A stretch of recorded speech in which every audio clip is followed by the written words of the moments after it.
और मैं निवेदन करूंगा आदरणीय पीसीसी अध्यक्ष उदयभान जी से कि वो पगड़ी पहनाएंगे, साथ में हुड्डा साहब रहेंगे और हुड्डा साहब उनको एक मोमेंटो जो राजीव जी की हैंड पेंटिंग है बहुत बड़ी, उनके वो एक तरह से मोमेंटो दे करके उनका स्वागत करेंगे। आदरणीय उदयभान जी और तो भूपेंद्र सिंह हुड्डा जी से मेरा निवेदन है कि वो पगड़ी पहना करके राहुल जी को सम्मानित करें।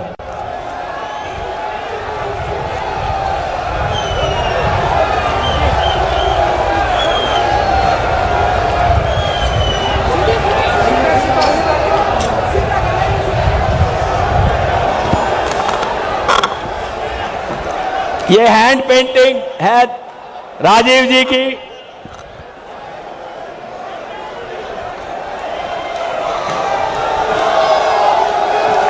और अब खड़गे साहब को पीसीसी अध्यक्ष पगड़ी पहना करके सम्मानित करेंगे और साथ ही पगड़ी पहना करके खड़गे जी को सम्मानित करेंगे पीसीसी अध्यक्ष।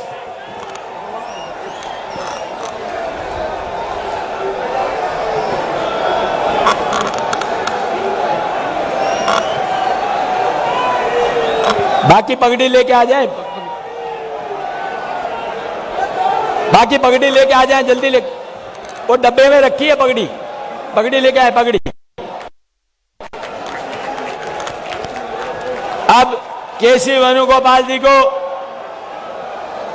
पीसीसी अध्यक्ष पगड़ी पहना करके सम्मानित करेंगे। केसी वेणुगोपाल जी को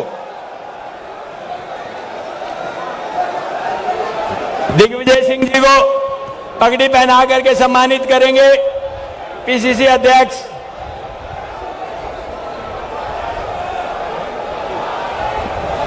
जयराम जी हैं क्या? चलो अब एक दूसरी पेंटिंग और है जो दीपेंद्र हुड्डा जी व हमारी बहन गीता भूकल जी जिन्होंने ये पेंटिंग कराने के अंदर बहुत बड़ी भूमिका निभाई है। वो सोनिया जी और राहुल जी की यात्रा के दौरान की हुई एक ऐसी पेंटिंग है जो बहुत कम लोग ऐसी पेंटिंग कर पाते हैं। वो पेश करेंगे उनको। बोल दो। और अब मैं निवेदन करूंगा आदरणीय जो भूपेंद्र सिंह हुड्डा जी से कि वो आए और आपको संबोधित करें। चौधरी भूपेंद्र सिंह हुड्डा जी।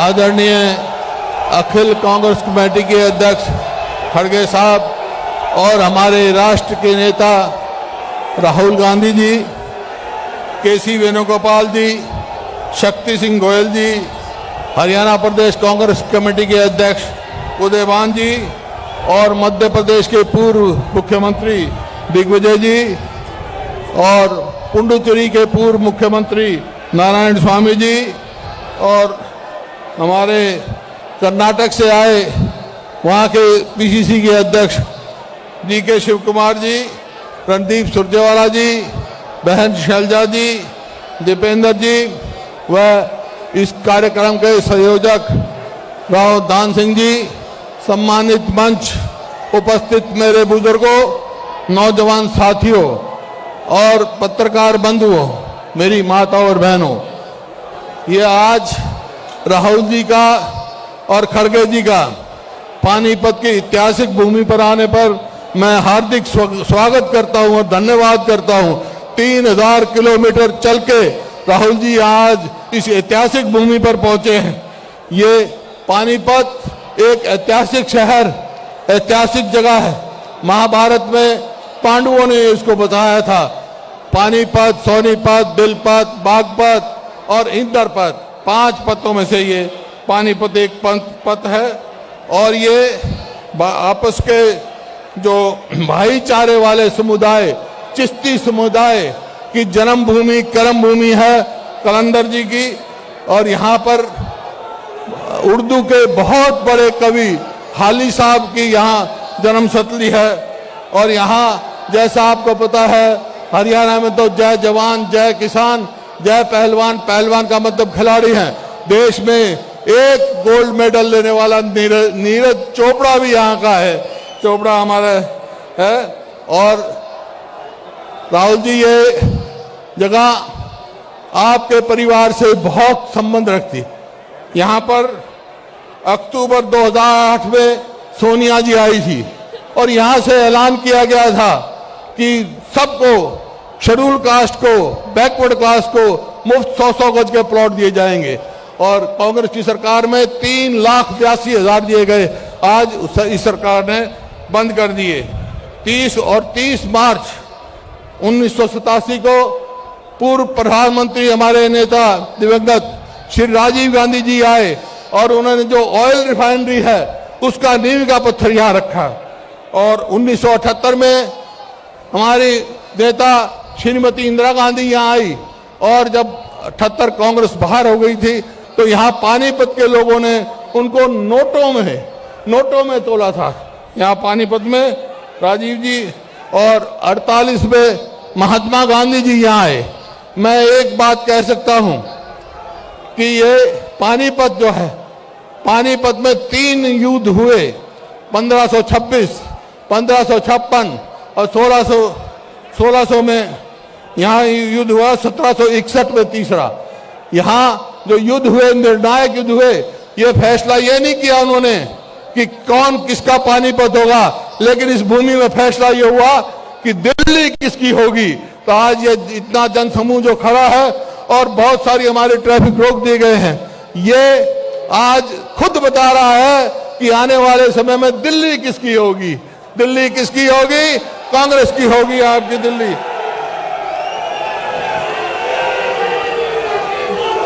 राहुल जी, आप इतनी दूर से चल के आए हैं, ये कोई आम यात्रा नहीं रह गई है, ये तो जन आंदोलन हो गया है, जन आंदोलन बन गया है और देशभक्ति का आंदोलन बन गया है। मैं आज आपके आने पर स्वागत भी करता हूं और ये आज जो हरियाणा की जनता खड़ी है इसकी तरफ से आश्वासन दिलाता हूं, जहां आप जाएंगे ये आपके साथ जाएंगे। इन शब्दों के साथ बहुत बहुत धन्यवाद। जय हिंद।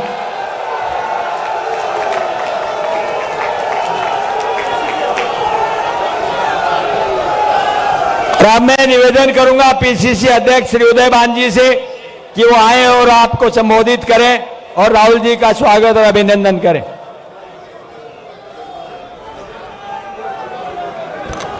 जन जन की आशा और विश्वास के प्रतीक, जननायक, ऑल इंडिया कांग्रेस कमेटी के पूर्व अध्यक्ष, हम सबके नेता, परम श्रद्धेय Shri Rahul Gandhi ji, all India Congress committee के बहुत ही सम्माननीय अध्यक्ष आदरणीय श्री मल्लिकार्जुन खड़गे जी, हमारे बीच में उपस्थित आदरणीय श्री केसी वेणुगोपाल जी, हमारे ऑल इंडिया कांग्रेस कमेटी की जनरल सेक्रेटरी बहन शैलजा जी, रणदीप सुरजेवाला जी, शक्ति सिंह जी, हमारे दिग्विजय सिंह जी और अन्य मंच पर सभी नेतागण।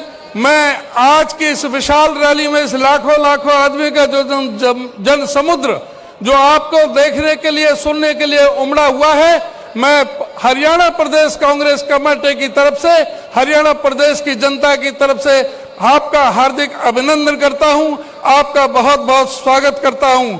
आदरणीय राहुल गांधी से मैं सिर्फ यही कहना चाहूंगा, आज पूरे देश की जनता आपके नेतृत्व की तरफ देख रहा है। जिस तरह से मोदी जी को बेनकाब करने का काम किया है, हर मोर्चे पर, चाहे वो नोटबंदी थी, चाहे वो जीएसटी थी, चाहे चाइना का मामला था, चाहे वो और जो दूसरे जिस तरह से हमारे जो पब्लिक सेक्टर के दायरे जो कांग्रेस पार्टी ने खड़े किए थे, उनको एक एक करके बेचने का काम किया जा रहा है। जिस तरह से जो नरेंद्र मोदी कहते थे कि सौगंध मुझे इस धरती की, मैं देश नहीं बिकने दूंगा, आज जल थल नभ सब बिकाऊ हैं। आज हवाई अड्डे बेचे जा रहे हैं, आज हवाई जहाज बेचे जा रहे हैं, पनडुब्बी बेची जा रही हैं, रेलवे स्टेशन और रेलवे ट्रेन बेची जा रही हैं, आज बैंक और इंश्योरेंस कंपनी सभी का सौदा हो रहा है। आज उनको लिए आवाज उठाने का काम राहुल जी ने किया है और जो भी संवैधानिक संस्थाओं का जो अवमूल्यन हो रहा है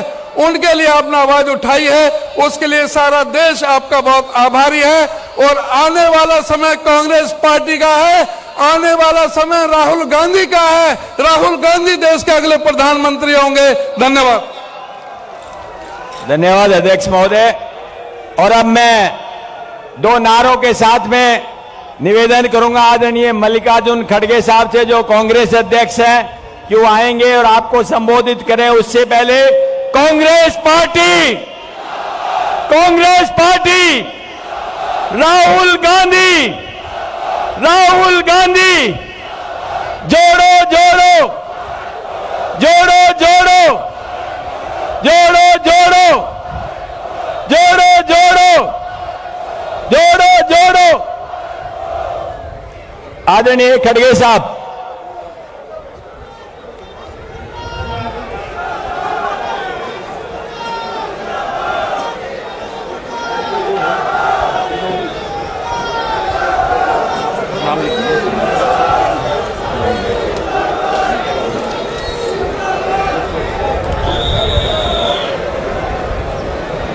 इस भारत जोड़ो यात्रा में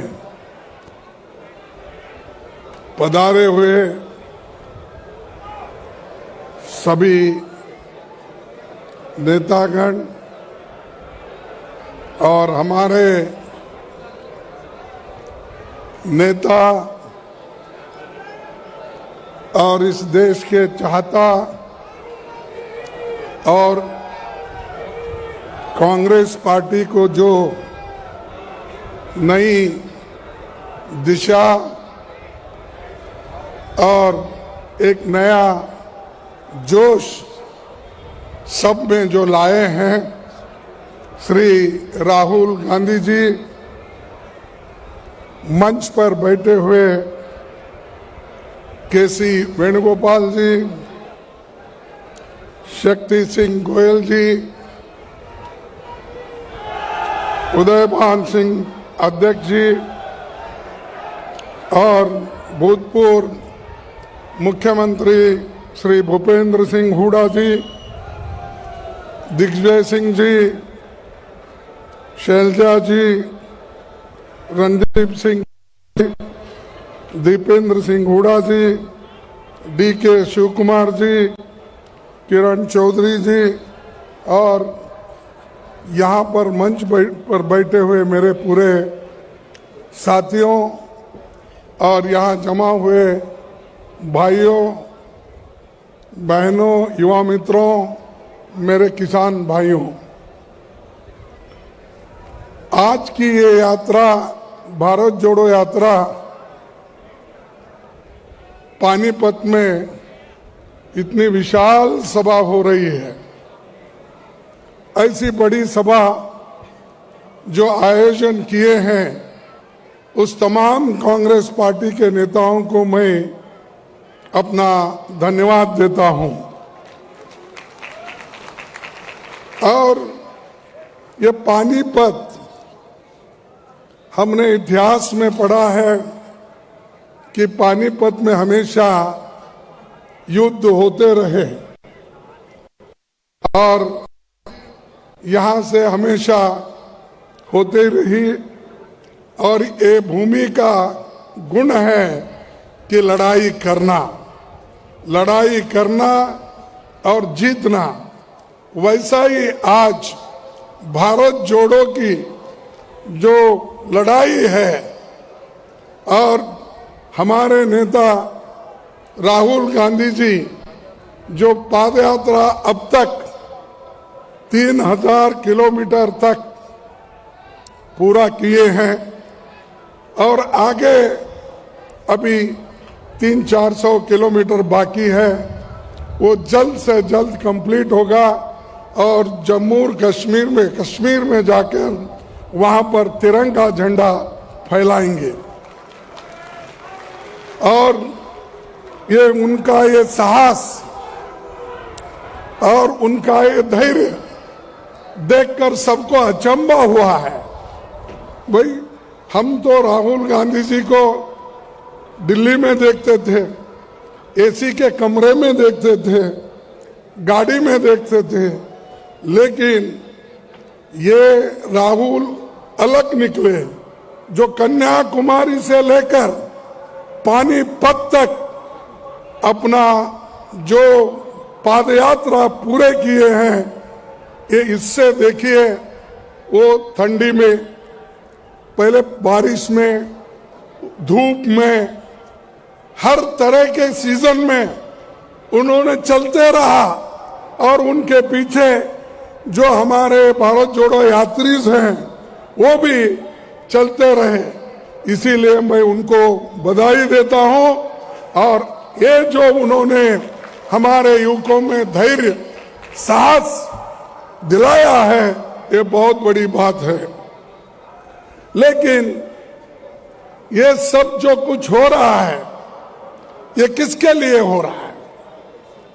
कि जनता को जो पीड़ा हो गई है और जनता का जो पीड़ा है उसको दूर करने के लिए, जैसा कि आज महंगाई बढ़ी है, महंगाई इतनी ऊपर चले गई है कि उसको सरकार नीचे लाने की कोशिश ही नहीं कर रही, क्योंकि उनको फिक्र नहीं है। वो हमेशा बड़े लोगों के साथ रहते हैं और उनको इस जो कीमतें इतने ऊपर चले गए, जो हमारे आवश्यक वस्तु के कीमतें इतने ऊपर, गरीब आदमी कोई उसको छू नहीं लेता या उनके सारी चीजों को अपनी पूर्ति नहीं करता। ऐसे एक वक्त इन्फ्लेशन, इस इन्फ्लेशन के खिलाफ उनकी लड़ाई है। दूसरी लड़ाई अनएम्प्लॉयमेंट। अनएम्प्लॉयमेंट 45 यानी 45 इयर्स में इतना बड़ा अनएम्प्लॉयमेंट कभी नहीं हुआ। आज उसके लिए वो रास्ते पे आकर लड़ रहे हैं। आज देखिए हर जगह युवा डिग्रियां लेकर बहुत से engineers, doctors, MBA, MA, BA, BEd होकर रास्ते पे गिरे हुए हैं। उनकी चिंता बीजेपी सरकार नहीं कर रही, उनकी चिंता मोदी जी नहीं कर रहे हैं, शाह जी नहीं कर रहे, और उनका एक ही काम बना है, जब से वो प्रधानमंत्री बने, जब से वो होम मिनिस्टर शाह बने, तब से उनका एक ही काम है कि देश में चुनाव चुनाव चुनाव का भाषण ही करते। देश के बारे में उनका सोच कुछ नहीं है, युवकों के बारे में उनका सोच नहीं है, इन्फ्लेशन के बारे में उनका सोच नहीं, देश के आर्थिक परिस्थिति के बारे में उनका सोच नहीं है। जहां जहां इलेक्शन करवाना, जिन लोगों को तोड़ना, ईडी के मदद से, इनकम टैक्स के मदद से, हर चीज से वो इस्तेमाल करके कांग्रेस को तोड़ने का देखते हैं। राहुल जी के नेतृत्व में हम 6-7 स्टेट में हमारी सरकार आई थी, वहां के लोगों को किसने तोड़ा? किसने तोड़ा? बीजेपी के लोगों ने तोड़ा। किसी को पैसे देकर, किसी को लालच देकर, किसी को बहका के, किसी को मिनिस्ट्री देकर, ऐसे चीज करके, और किसी को ईडी का डर दिखा के, इनकम टैक्स का डर दिखा के उन्होंने सारे सरकारें तोड़ दी। बात तो डेमोक्रेसी की करते हैं, लेकिन करते क्या है? डेमोक्रेटिकली जो चुने हुए सरकार है उनको एक एक करके गिराते जाते हैं और ऊपर से बोलते हम लोकतंत्र में विश्वास करते हैं। कहां है भैया आपका लोकतंत्र? हर जगह आप लोगों के वजह से, लोगों ने मदद करके जो सरकारें कांग्रेस सरकार बनाई उसको आप तोड़ते फिरते हो और भगवान का नाम तो लेते हैं, लेकिन इतना झूठ बोलते हैं। शायद ही कोई पॉलिटिशियन या कोई प्राइम मिनिस्टर, कोई होम मिनिस्टर आज तक इतना झूठ नहीं बोले। ये झूठों के सरदार है, हर 2 करोड़ नौकरियां देने का। ये सच है झूठ कि उन्होंने कहा भाई मुझे चुन के लाओ, मैं एक गरीब आदमी हूं, मैं देश को बनाऊंगा, हर एक लोगों को, इस देश में रहने वालों को 2 करोड़ युवाओं को हर साल नौकरी दूंगा। दिया नौकरी? नहीं, आपको मिला होगा क्योंकि यहां लड़ाकू लोग ज्यादा है, लड़ने वाले हैं, इसलिए मिला होगा 2 करोड़। आपको नहीं मिला। 15 लाख देने का वायदा मिला, 15 लाख नहीं मिला। अब क्या कर रहे हैं? त्रिपुरा में इलेक्शन है, वहां शाह चाहते हैं, वो कहते हैं भाई राम मंदिर बन रहा है, 1 तारीख उसका उद्घाटन है। अरे ठीक है, सभी लोग तो भगवान में आस्था रखते हैं, लेकिन आप क्यों घोषणा करते इसकी? वो भी चुनाव में, और आने वाले चुनाव में वो ये कह रहे हैं कि मई में चुनाव रहता है, तो 1 जनवरी में वहां राम मंदिर का उद्घाटन होगा। आप कौन होते भाई बोलने का? क्या राम मंदिर के पुजारी है आप? क्या राम मंदिर के वहां महंत हैं आप? वहां के महंत लोग बोलने दो, साधु संत बोलने दो। आप क्यों है? आप पॉलिटिशियन है।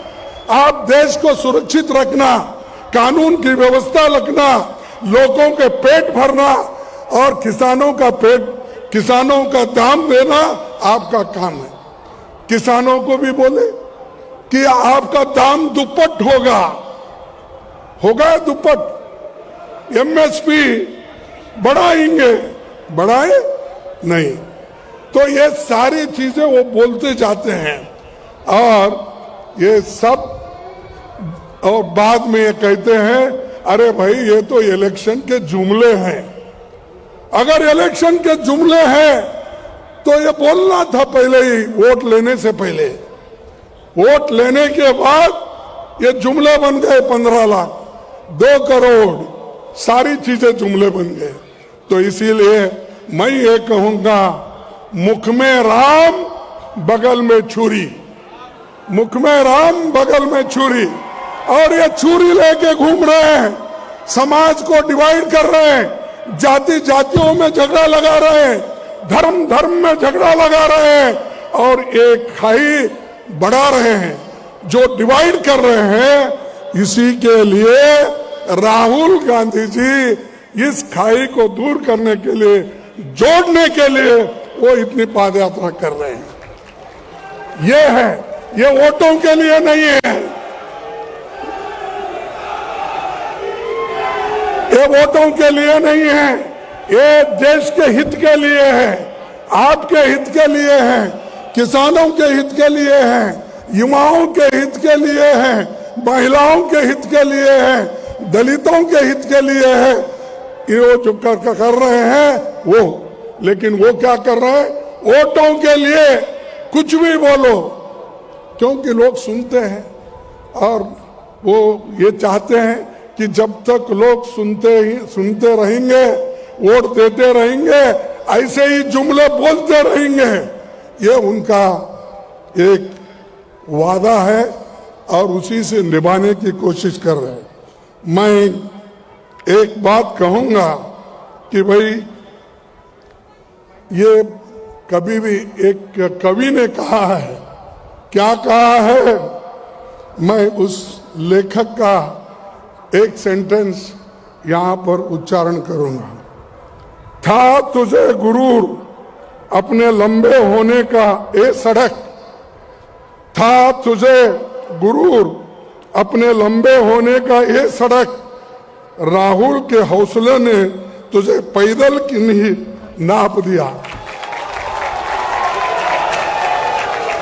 था तुझे गुरूर अपने लंबे होने का ये सड़क बोल रही थी मैं इतना लंबा हूं, और वो उस पे गुरूर था उसको, लेकिन राहुल के हौसले ने तुझे पैदल ही नाप दिया, चल के ही नाप दिया। तुम कितने लंबे हो मैं देखता हूं, तो कन्याकुमारी से कश्मीर तक वो चलते जा रहे हैं।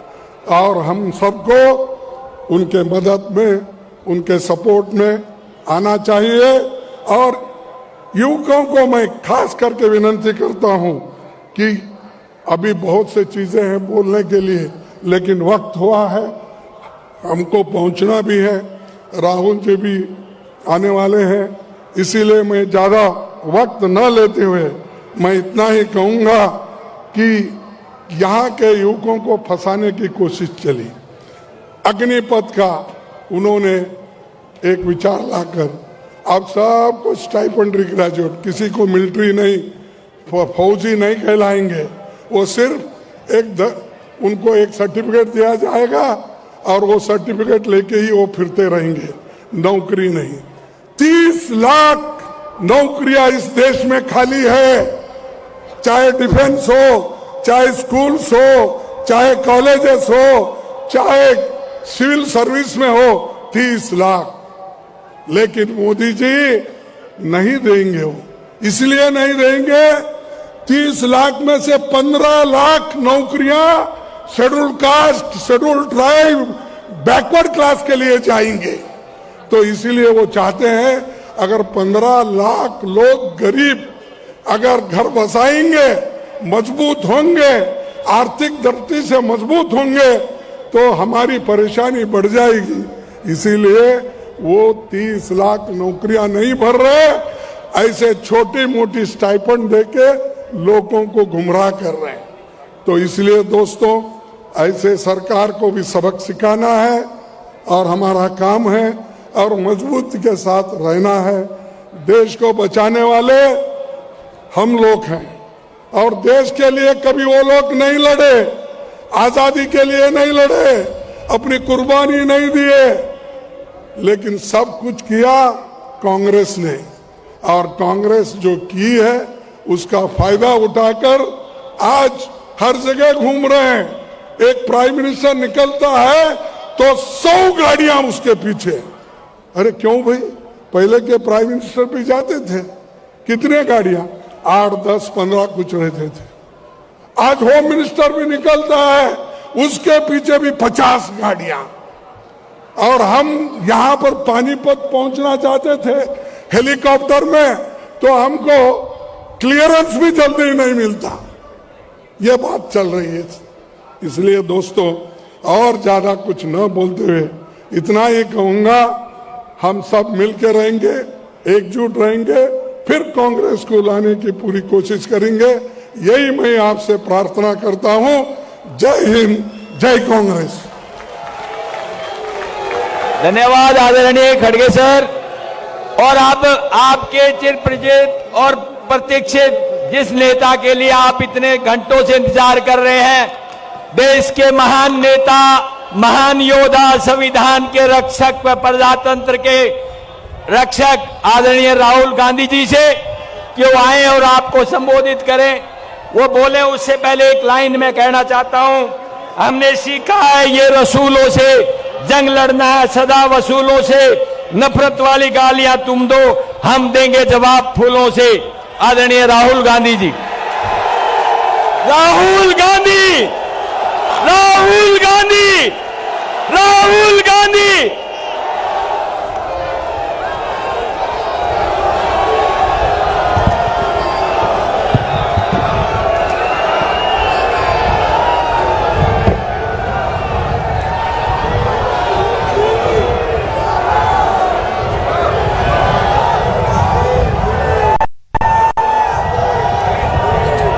खड़गे जी, केसी वेणुगोपाल जी, शक्ति सिंह जी, उदयबान जी, भूपिंदर हुड्डा जी, कुमारी सैलजा जी, रणदीप सुरजेवाला जी, दीपेंद्र हुड्डा जी, दिग्विजय सिंह जी, डीके शिव कुमार जी, नारायण स्वामी जी, स्टेज पे कांग्रेस पार्टी के सब वरिष्ठ नेता, हमारे प्यारे कार्यकर्ता,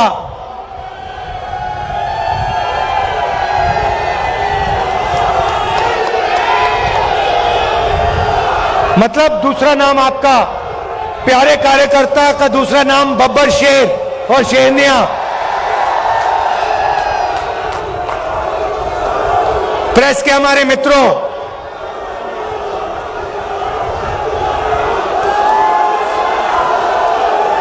भाई और बहनों, आप सबका यहां बहुत बहुत स्वागत, नमस्कार।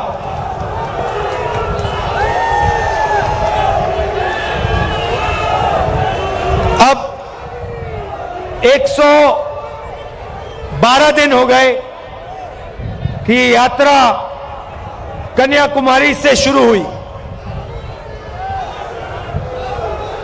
और आज यहां पानीपत में ऐतिहासिक हिस्टोरिकल जगह में आज हम यहां सुबह चले हैं। आपने इतना प्यार दिया, बहुत जबरदस्त स्वागत किया आपने, और आप हजारों लोग हमारे साथ चले, इसके लिए मैं आपको दिल से धन्यवाद करना चाहता हूं।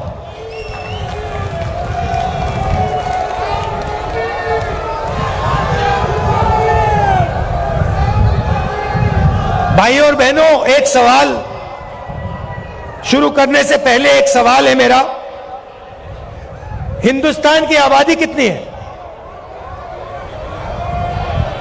कितनी आबादी है? सुनाई नहीं दे रहा। कितने लोग रहते हैं देश में?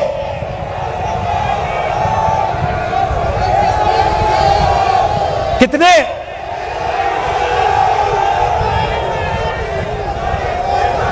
140 क्या? 140 करोड़। अच्छा, एक बात बताइए, ये स्टेज पे कितने लोग बैठे हैं? 100, तकरीबन 100 लोग हैं ना।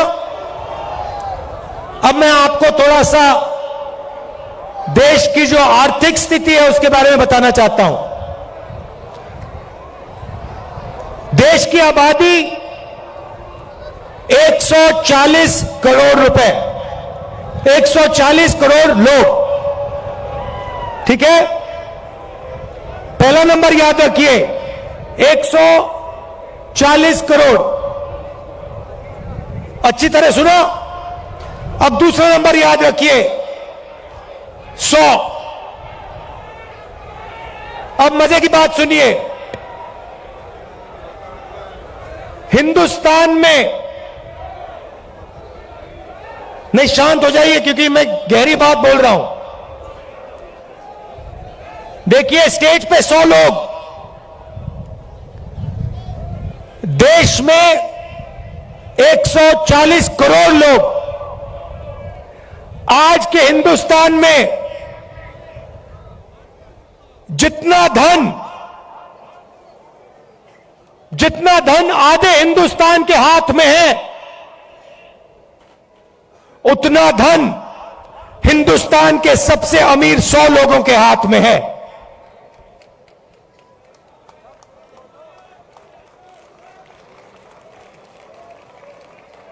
जितना धन आधे हिंदुस्तान के पास है, उतना धन हिंदुस्तान के सबसे अमीर 100 लोगों के हाथ में है।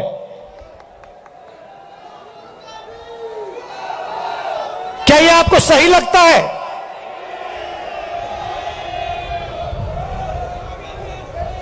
क्या आपको इसमें न्याय दिखाई देता है?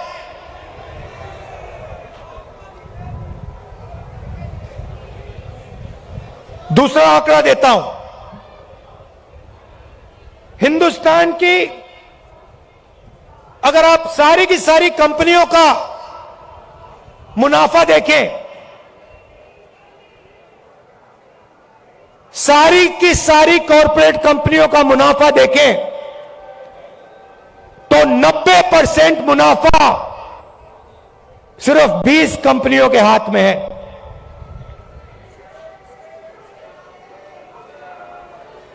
मतलब 90% मुनाफा 20 कंपनियों के हाथ में, और इस देश का आधा धन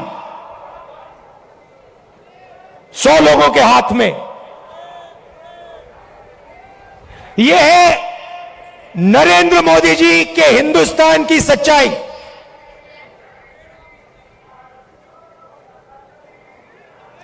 दो हिंदुस्तान बन गए हैं। एक किसान, मजदूर, छोटे दुकानदार, बेरोजगार युवा, इनका, इसमें करोड़ों लोग रहते हैं।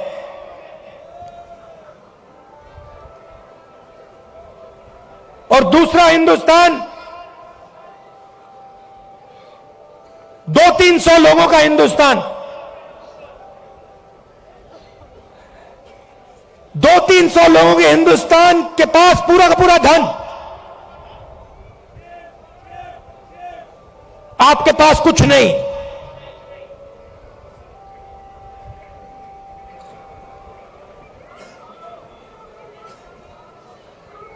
आपके पास ये पानीपत में जो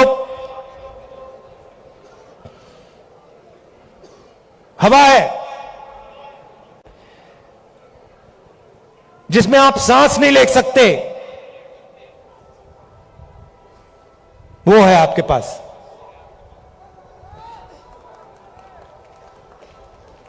ताली बजा रहे हो भैया? कैंसर है ये। आपको भी हो रहा है, सबको हो रहा है। अच्छा, पहले क्या था? पहले ये जो आपका शहर है, स्मॉल और मीडियम इंडस्ट्री का सेंटर था।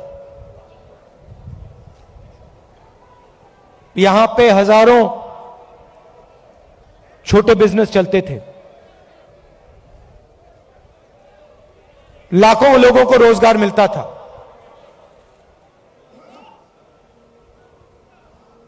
और फिर नरेंद्र मोदी जी ने नोटबंदी की, गलत जीएसटी लागू की,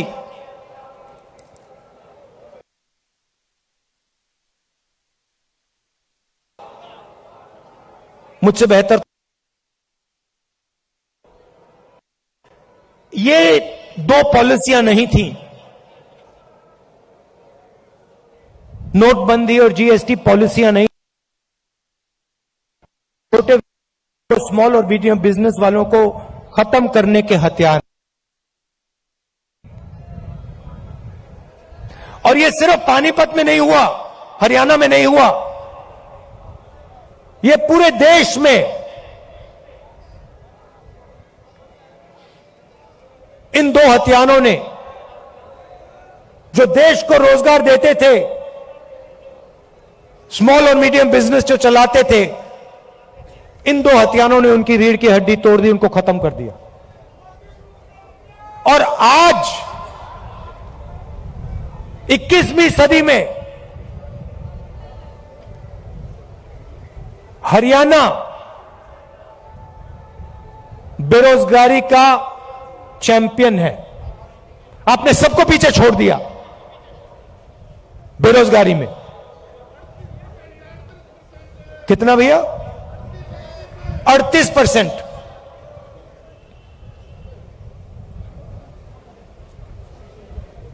खुशी की बात नहीं,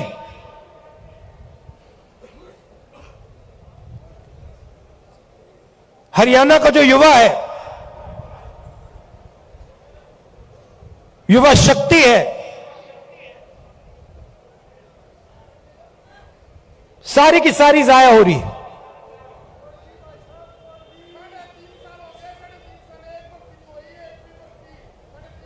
अच्छा भैया, 3.5 साल हो गई, एक भर्ती नहीं हुई। मुझे पहले अग्निवीर के बारे में बताओ। ये अग्निवीर योजना मुझे पहले समझा दो, ये है क्या?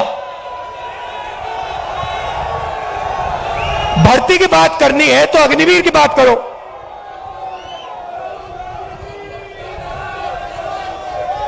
ये कहते हैं, पहले कहते हैं हम देशभक्त हैं,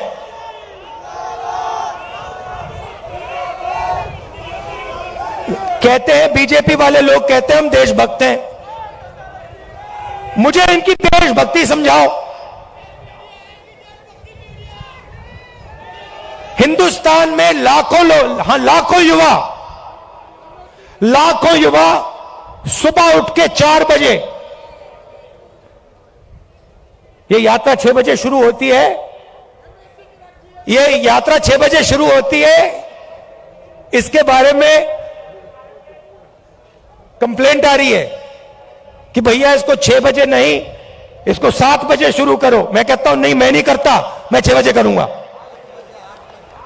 8 बजे कह रहे हैं, देखो ये 6 बजे चालू होती है। किसान कितने बजे उठता है? 4 बजे। जो सेना में भर्ती होने के लिए रनिंग की प्रैक्टिस करता है, वो कितने बजे उठता है? 4 बजे। और ऐसे लाखों युवा सपना देखते हैं, लाखों युवा सपना देखते हैं। किस चीज का सपना? तिरंगे की रक्षा करने का सपना। और लाखों में से वो 4 बजे उठ के दौड़ते हैं। हर स्टेट में सुबह सुबह अगर आप जगो, आप इनको देख सकते हो। कभी उनको रोको, उनसे पूछो भाई क्या कर रहे हो? वो ये नहीं कहेंगे कि हम सेना में जाने की तैयारी कर रहे हैं। वो कहते हैं हम तिरंगे की रक्षा करना चाहते हैं, वो कहते हैं। अब लाखों युवा दौड़ते हैं हर स्टेट में 4 बजे सुबह। उनमें से पहले 80,000, तकरीबन हर साल 80,000 चुने जाते थे। कोई अरुणाचल जाता था, कोई जम्मू कश्मीर, कोई राजस्थान, कोई लद्दाख, कोई ठंड में, रेगिस्तान में, बारिश में अपनी पूरी की पूरी जिंदगी बच्चे, परिवार, माता पिता सब कुछ परे करके छोड़ के बॉर्डर पे जाके खड़ा हो जाता था।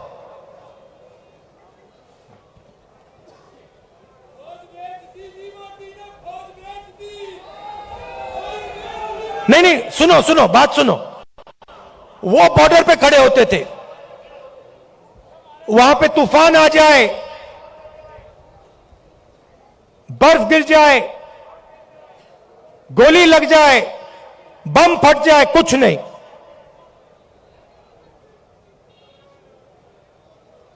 देश के लिए अपना खून देने के लिए 80,000 युवा हर साल सेना में भर्ती होते थे।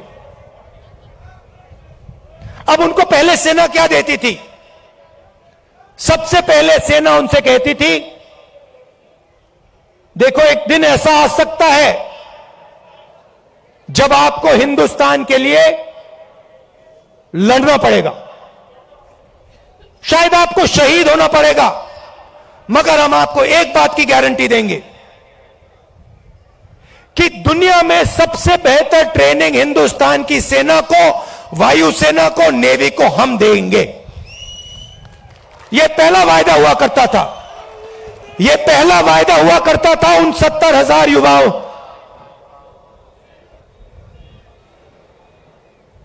आर्मी कहती थी, हिंदुस्तान की सरकार कहती थी, तुम्हें हम बिना ट्रेनिंग दुश्मन के सामने कभी नहीं खड़ा होने देंगे, क्योंकि हम तुमसे प्यार करते हैं, हम तुम्हारा आदर करते हैं, हम तुम्हारे खून की रक्षा करना चाहते हैं। बिना ट्रेनिंग हम आपको कभी नहीं भेजेंगे, मर जाएंगे मगर नहीं भेजेंगे। पहला वायदा। दूसरा वायदा,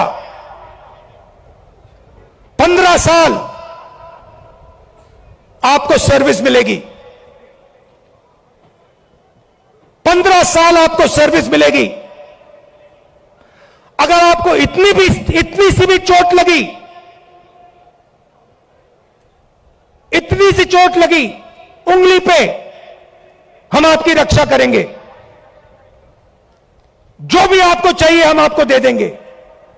यह था दूसरा वायदा। तीसरा वायदा,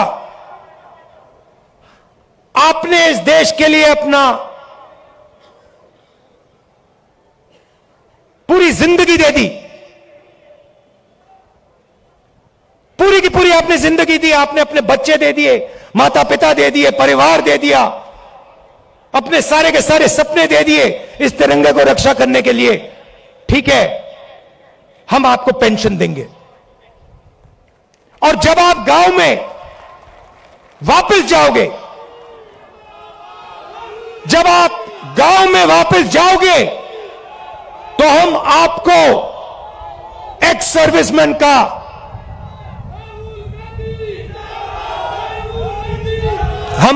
एक्स सर्विसमैन कह के हम आपको गांव भेजेंगे कि आपको वहां पे, चाहे आप शहर में रहो चाहे आप गांव में रहो, जब हिंदुस्तान की बाकी जनता आपकी ओर देखे, वो कहे कि इस व्यक्ति ने वो किया जो मैंने नहीं किया, इस व्यक्ति ने अपनी जिंदगी इस देश को दी, अपना खून इस देश को दिया, अपने सपने इस देश को दिए, और इसीलिए मैं इस व्यक्ति का आदर करूंगा, इसका रिस्पेक्ट करूंगा। ये 3 वायदे हिंदुस्तान की सरकार, हिंदुस्तान की जनता अपनी सेना, अपनी वायुसेना और अपनी नेवी के हर व्यक्ति को देती थी। अब अग्निवीर योजना ने, नहीं सुनिए, अग्निवीर योजना ने ये तीनों के तीनों वायदे तोड़ दिए हैं। अग्निवीर योजना क्या कहती है? उन्हीं 70,000, उन्हीं लाखों युवाओं से कहती भैया 80,000 तो नहीं लेंगे, 40,000 लेंगे। और वो जो 15 साल की बात थी, वो जो सर्विस की बात थी, उसे भूल जाओ। 4 साल बाद, पहले 80,000 लिए जाते थे, 4 साल बाद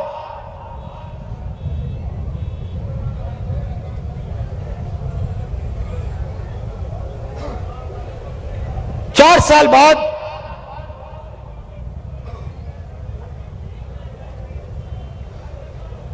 हम 75% को वापस भेज देंगे, निकाल देंगे, बस 25% हम रखेंगे।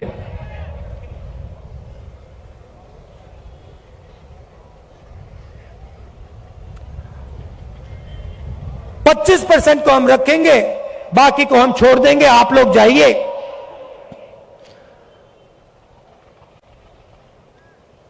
बेरोजगार हो जाइए। अच्छा, जो पहले हम ट्रेनिंग देते थे,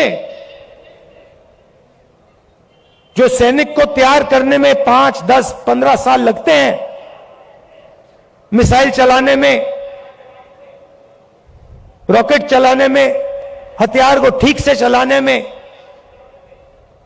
जो टाइम लगता है उसको भूल जाइए। सिर्फ 6 महीने की ट्रेनिंग की जरूरत है। 4 साल बाद घर वापसी। तो ये वायदे नरेंद्र मोदी जी ने और बीजेपी ने तोड़े हैं। जब मैं ये बात उठाता हूं तो कहते हैं मैं सेना के विरोध बात कर रहा हूं। मैंने बोला था, प्रेस के मित्र हैं, ये भी उनकी बात करते हैं कि देखो भैया, समझ गए आप, मैं सेना की बात उठा रहा हूं। मैं कह रहा हूं कि 15 साल आप सर्विस देते थे, 80,000 युवाओं को देते थे,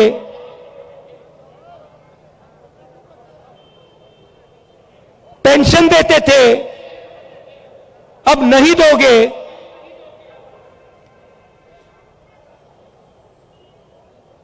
पहले ट्रेनिंग देते थे, सालों के लिए ट्रेनिंग देते थे, अब 6 महीने की ट्रेनिंग दोगे।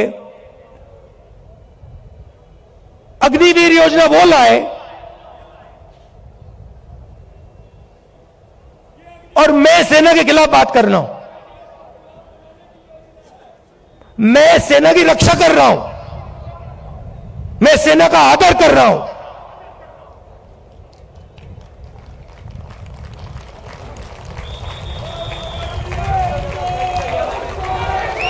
और भाइयों और बहनों, एक और बात, जब वो युवा सड़क पे दौड़ते हैं, लाखों लाखों दौड़े,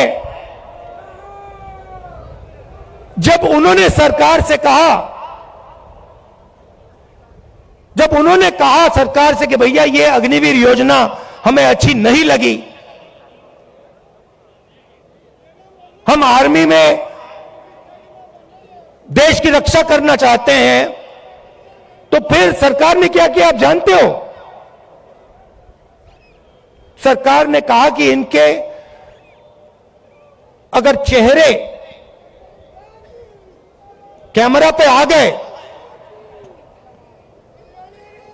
जो धरना दे रहे थे, अगर इनके चेहरे कैमरा पे आ गए तो इनको कोई सरकारी नौकरी नहीं मिलेगी। और धमकाया उनको कि बाहर मत आओ, अग्निवीर के बारे में सच्चाई मत बोलो,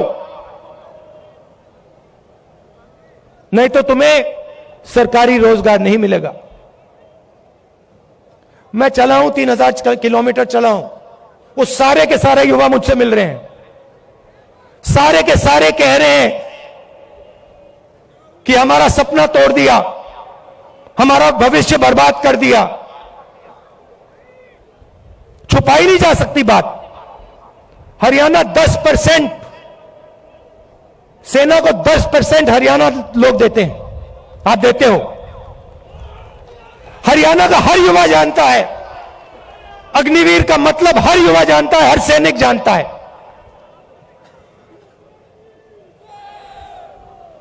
यह सच्चाई है। अच्छा, अग्निवीर को छोड़िए, रोजगार के 2-3 और रास्ते हैं।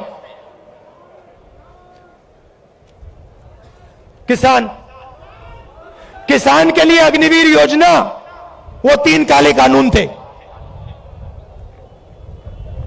जो सेना के लिए अग्निवीर है, वो किसानों के 3 कानून थे। सारे के सारे किसान खड़े हो गए, काले कानूनों के खिलाफ खड़े हुए, आप सब खड़े हुए, हम खड़े हुए, याद है आपको? और जब किसान खड़े हुए, नरेंद्र मोदी जी ने क्या कहा? गलती हो गई, मुझसे गलती हो गई, नरेंद्र मोदी जी कहते हैं, गलती हो गई।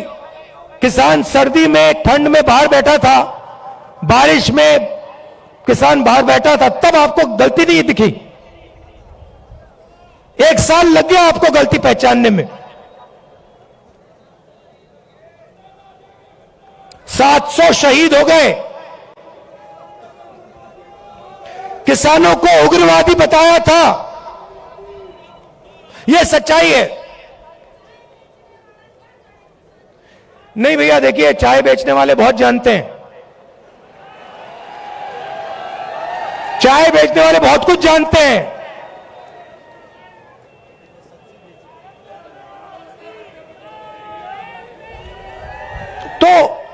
तो देखिए, फिर कहते हैं, बीजेपी वाले लोग कहते हैं, मैं आपको बताता हूं, देखिए, बीजेपी वाले लोग कहते हैं कि देखिए, ये जो यात्रा है, इसका क्या फायदा है?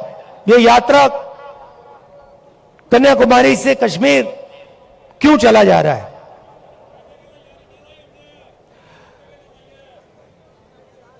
भारत जोड़ो यात्रा क्यों की जा रही है? मैं आपको बताता हूं।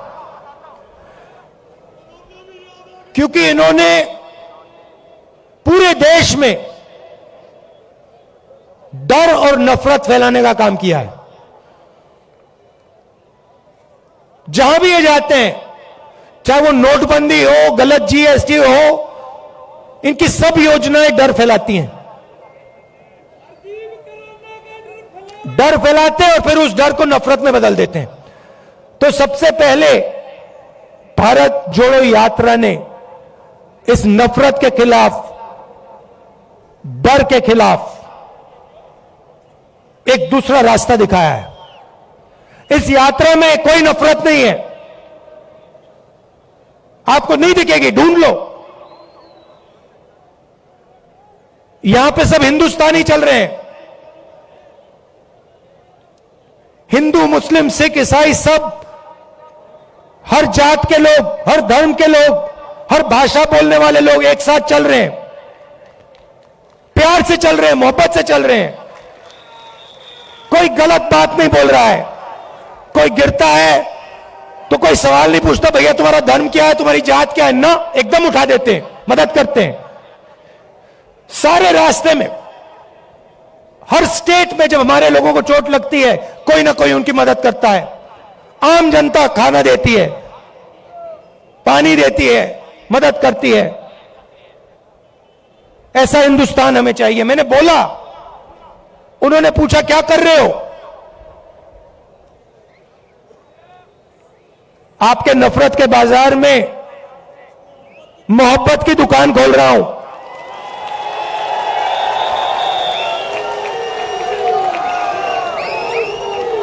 नफरत के बाजार में मोहब्बत की दुकान सिर्फ मैं नहीं खोल रहा हूं, करोड़ों हिंदुस्तानी खोल रहे हैं। आप लोग खोल रहे हो। ये देखो, मैं टी शर्ट पहना हूं, ये तो शर्ट भी नहीं पहने।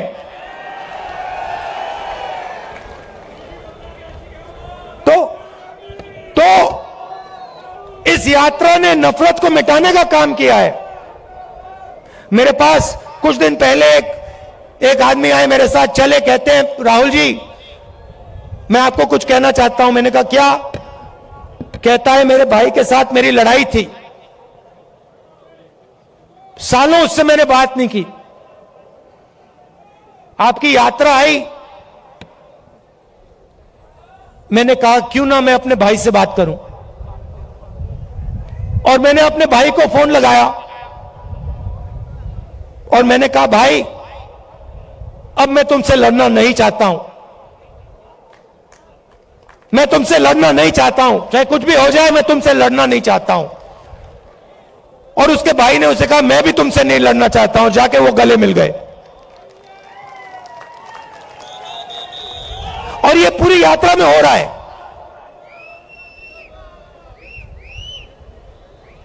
बहुत सारे लोग मेरे पास आए। मेरा पुराना मित्र था, उससे मैं लड़ गया, मैंने उससे दोस्ती कर ली। मेरा भाई था, मैंने उससे दोस्ती कर ली। तो सचमुच में ये यात्रा भारत को जोड़ने का काम कर रही। वो मीडिया नहीं दिखाती भैया। भैया कैसे दिखाएंगे बेचारे? भैया एक बात बताओ, भैया एक बात बताओ, आप देखो, आप समझो बात।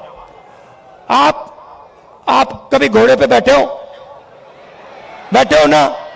घोड़े पे लगाम होती है ना, अगर आप लगाम को इधर करोगे तो उधर जाएगा ना वो, अगर उधर करोगे उधर जाएगा ना वो।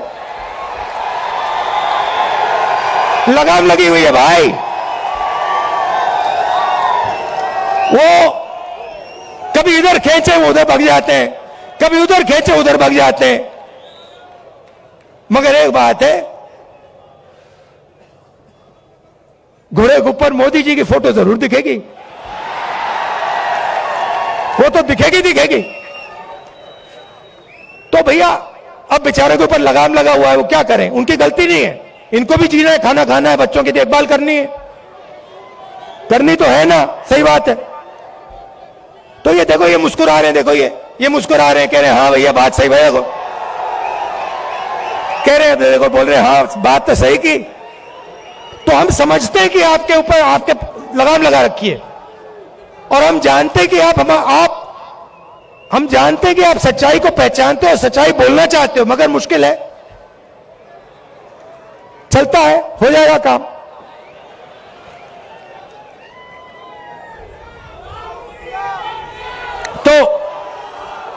दूसरी बात, भारत जोड़ो यात्रा का दो और लक्ष्य हैं। एक, नफरत के खिलाफ खड़ा होना, एक हिंदुस्तानी को दूसरे हिंदुस्तानी से जोड़ने का काम, मोहब्बत फैलाने का काम, यह यात्रा का लक्ष्य है। दूसरा लक्ष्य, जो देश में बेरोजगारी फैल रही है उसके खिलाफ खड़ा होने का है।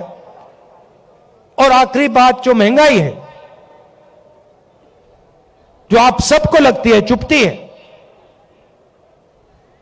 पहले 400 रुपए का सिलेंडर होता था, आज 1100। पहले 60 रुपए का पेट्रोल, आज 100 रुपए का पेट्रोल। तो उसके खिलाफ खड़े होने की यात्रा है। और अंत में, जो हिंदुस्तान की आर्थिक स्थिति है, जो मैंने पहले बात बोली, 100-200 लोगों के पास हिंदुस्तान का 50-60% धन, और किसान, मजदूर, छोटे व्यापारियों के पास कुछ नहीं। ऐसा हिंदुस्तान हम नहीं चाहते हैं। इसमें सबकी इज्जत होनी चाहिए, भाईचारा होना चाहिए, मोहब्बत होनी चाहिए। मिलकर यह देश आगे जा सकता है, किसी का भी मुकाबला कर सकता है, किसी भी देश का मुकाबला कर सकता है। तो यह हमारा लक्ष्य था, और आपने इतना समर्थन दिया, इतना प्यार दिया,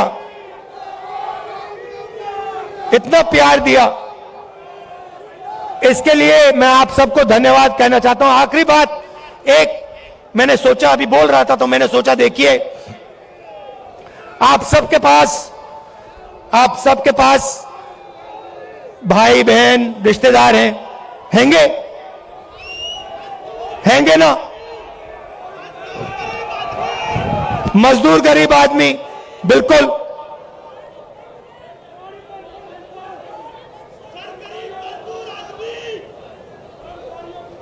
उस गरीब मजदूर आदमी के बारे में, उसके बारे में बोलूं, न्याय योजना का नाम सुना आपने? 2019 में हम एक योजना लाना चाहते थे, न्याय योजना। हर गरीब व्यक्ति के बैंक अकाउंट में 72,000 रुपए साल के सीधा बैंक अकाउंट में, गरीब मजदूरों के बैंक अकाउंट में, गरीब किसानों के बैंक अकाउंट में, सबके बैंक अकाउंट में। तो अगर हमारी सरकार आएगी तो हम ये योजना लाएंगे। हां, तो आप सबका दिल से धन्यवाद करना चाहता हूं। और देखिए, जैसे वो व्यक्ति मेरे पास आया था, उसने कहा था मुझे कि मैंने अपने भाई से फिर से रिश्ता बना दिया। आपके भाई हैं, कभी कभी लड़ाई हो जाती है, रिश्तेदारों से लड़ाई हो जाती है, दोस्तों से लड़ाई हो जाती है।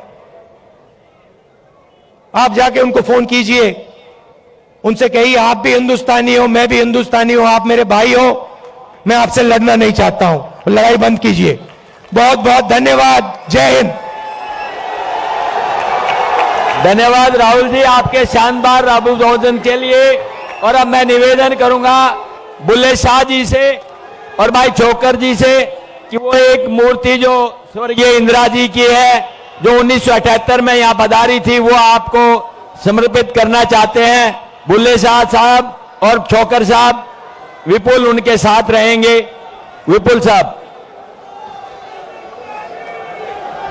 मैं सभी की तरफ से आप सबका बहुत बहुत धन्यवाद करता हूं, इतनी भारी संख्या में आए। और यहाँ पानीपत में धर्म सिंह छोकर जी, बलबीर विधायक जी और वीरेंद्र पाल शाह जी का भी बहुत बहुत धन्यवाद करता हूं, उन्होंने यहाँ किया। बहुत बहुत धन्यवाद। जय हिंद।